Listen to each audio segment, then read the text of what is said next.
गुमनाम है कोई बदनाम है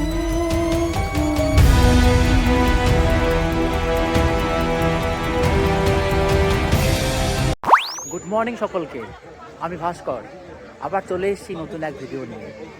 এই জায়গাটি হয়তো আপনাদের অনেকেরই চেনা। এই জায়গাটি হচ্ছে বাহিন রাজবাড়ি। এটি রায়গঞ্জ থেকে প্রায় 9 কিলোমিটার ভেতরে অবস্থিত।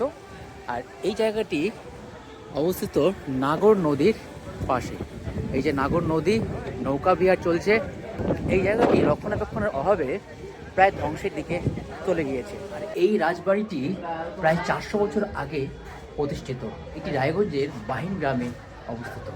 রায়গঞ্জ শহর থেকে প্রায় 15 কিলোমিটার দূরে বাহিন গ্রাম। এই বাহিন গ্রামেরই নাগর নদীর একদম পাড়ে গড়ে উঠেছিল প্রায় 400 বছরের পুরনো এই বাহিন জমিদার বাড়ি। নদীর উল্টো দিকেই আছে বিহার রাজ্য, বিহারের কাটিহারের বাসই ব্লক। দুই রাজ্যের মাঝে এই জমিদার বাড়িটি তৈরি করা হয়েছিল। বাহিন জমিদার বাড়ির প্রতিষ্ঠাতা জমিদার ঈশ্বরচন্দ্র রায়চৌধুরী ছিলেন উত্তর দিনাজপুর জেলার চূড়ামন জমিদার বাড়ি জমিদার মহেন্দ্র প্রসাদ রায়চৌধুরীর দত্তক পুত্র। আমরা চলে এসেছি কয়েকজন বন্ধু বান্ধব মিলে। এই যে প্লাবন, গৌরাঙ্গ, চন্দন, প্রীত আর অনুপমা, এই যে প্রাহি, এই হলো পুরনো আমাদের বাহিন রাজবাড়ি। যে এখন আমরা নৌকা বিহার করব। এই যে সবাই নৌকাতে, এখানে বসি। এই যে আমরা নৌকাতে সবাই উঠে পড়েছি। আমরা এখন নৌকা বিহার করছি। এটা কোন নদী গো?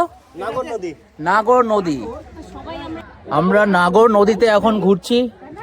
এই যে নদীর পাড়ে অনেকেই আছে নৌকায় করে ঘুরবে বলে।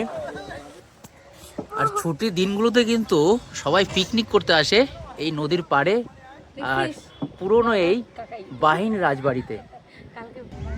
নদীর মাঝখান থেকে রাজবাড়িকে কিন্তু দারুণ লাগছে দেখতে, কিন্তু ধ্বংসাবশেষ অবস্থায় এখন রাজবাড়ি। বর্তমানে এই জমিদার বাড়ির অবস্থা খুবই সঙ্গীন। বেশ কিছুদিন এই জমিদার বাড়ি ভারত সেবাশ্রমের দেখাশোনাতে ছিল, কিন্তু জরাজীর্ণ এই বাড়ির সংস্কার সেভাবে না হওয়ায় দিনে দিনে অবস্থা আরও খারাপ হয়ে আসছে। বেশ কিছুদিন হলো এই জমিদার বাড়িকে হেরিটেজ কমিশন থেকে হেরিটেজ বিল্ডিং হিসেবে ঘোষণা করা হয়েছে। এখন শুধুই সংস্কারের অপেক্ষা।